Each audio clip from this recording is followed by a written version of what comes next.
Good day, guys. Welcome back to Ed's Garage at Bannister Hyundai. Today we're looking at the freshly facelifted 2024 Elantra. Now this is the Essential trim. That's the base model in Canada.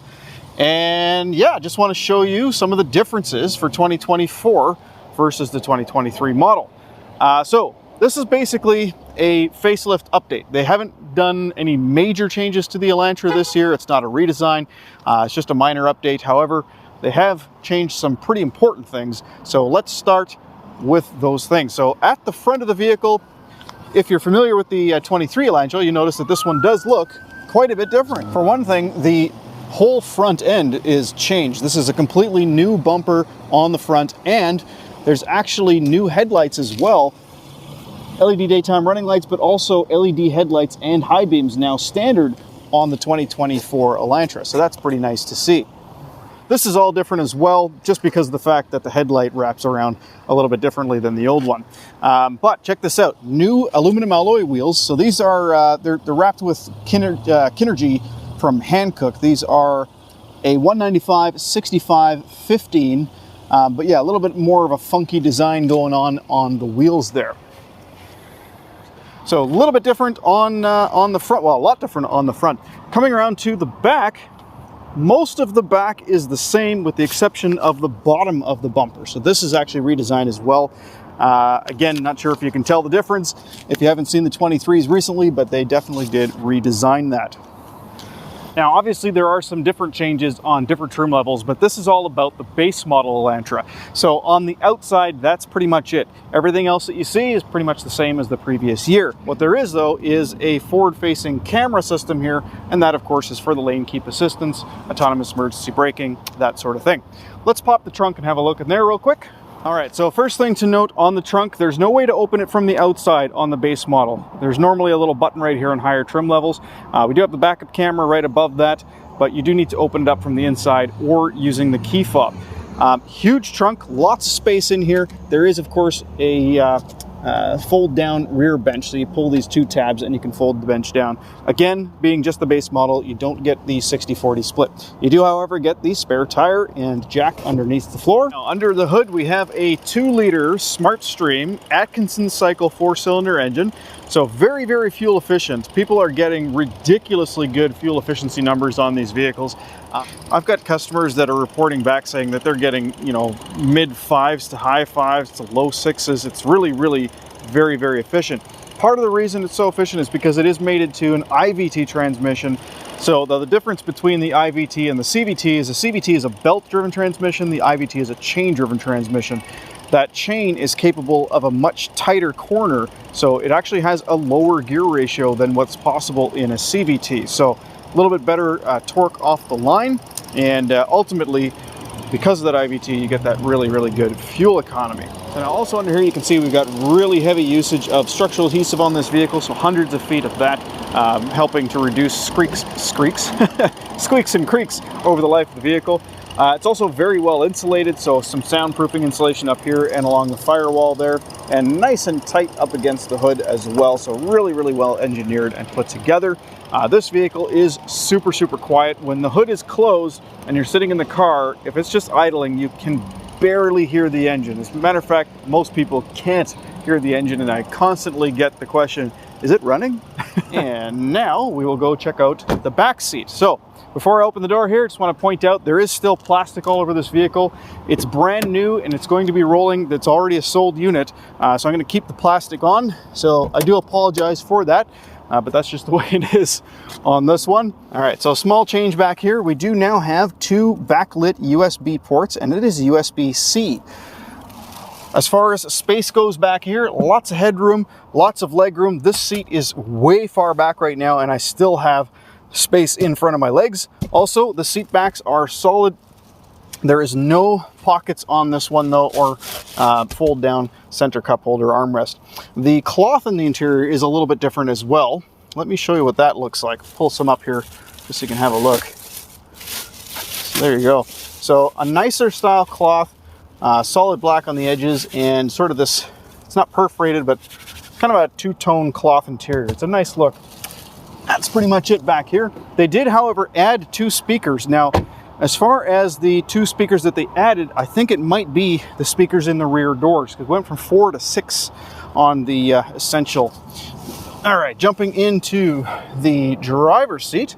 First thing I noticed right off the bat, a new instrument cluster. Check it out. We have a digital instrument cluster. So there's a screen here, but these are also digital. They're not really a screen necessarily, but you see if I speed it up here. So I guess there's little tiny screens for the speed. I'm not sure exactly how they do this, but it's a digital instrument cluster versus the 2 analog needles. They have also changed the material on the doors as well as the dashboard. It's just a little bit of a different material on there. Same design, same layout. One thing that's also new here is another USB-C port for the passenger there. So that was, of course, just USB-A before. So 4 USB ports in total. The one next to it, of course, for the stereo. That'll be used for Apple CarPlay, Android Auto, or a USB stick with music on it. This will, of course, still have wireless Apple CarPlay and wireless Android Auto, so that's not changed.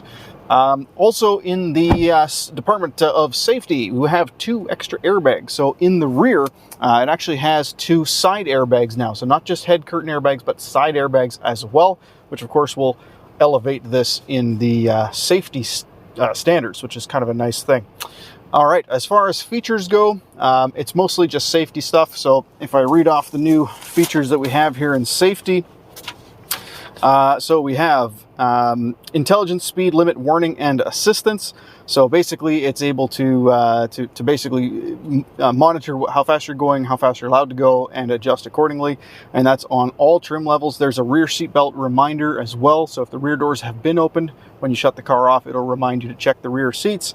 The lane keep assist now also has line and road edge detection, so that's a little bit better. So lane keep assist on the steering wheel here, which does not require cruise control. You can turn that on at any time, which is nice. So it'll maintain its position in the lines, and it's actually able to detect the edge of the road even if there isn't a line. It's not a perfect system, but it does work very, very well. Another thing that's new on all the other trims is digital key. So you'll now be able to use your cell phone, providing it's a Samsung, iPhone, or Google product, to unlock the doors and start the car. Now, of course, with the flip keys, sorry. Now, of course, with the flip key, you can't do that. You have to just use the key.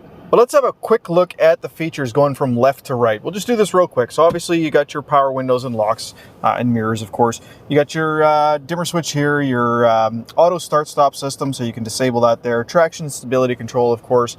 You have automatic headlights. And if you leave the headlights in the full-on position, they do shut off as well. Automatic high beams, that is new for 2024. So that's kind of a nice thing that they've added. On the steering wheel, of course, you have your voice recognition for your Apple CarPlay and Android Auto. By the way, those are wireless as well on this 8-inch touchscreen, so that's cool. Answer calls, you got your customizable button here, which you can use to hang up calls or just go back to the home screen or a bunch of other stuff. Lane keep assist, you got cruise control here as well. You got different menus on the center screen here. Over on the center console, you can see we've got the button that turns on the rear view camera. While we're looking at the rear view camera, I'll show you, you can actually change the view to a straight down, top down kind of view, or you can leave it on here. And of course, you do have the dynamic steering lines as well. Now that will come on when you put the vehicle into reverse, but if you want to have it come on while you're in park or in drive, you can press that button to do so. Right in front of the shifter, as we mentioned before, you got your USB ports, 12-volt outlet here, heated seats on the front seats, regular manual climate control, so that's there as well. Up and looking at the screen, you got some hard buttons here, customizable button. So I'll show you the different options for this customizable button. So phone projection, quiet mode, display on and off, and none.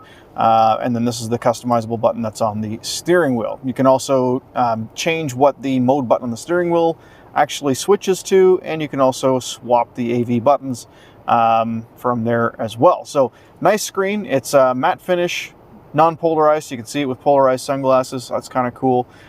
In the radio, we open that up. You can see we got all of our presets on the left side here. It does have HD radio as well. And then in all menus, you can see we got quiet mode. I think that might be new for 24. I can't remember if the 23 had that or not. As I mentioned, phone projection, wireless CarPlay, and Android Auto. We have quick access to the user manual here, which is cool.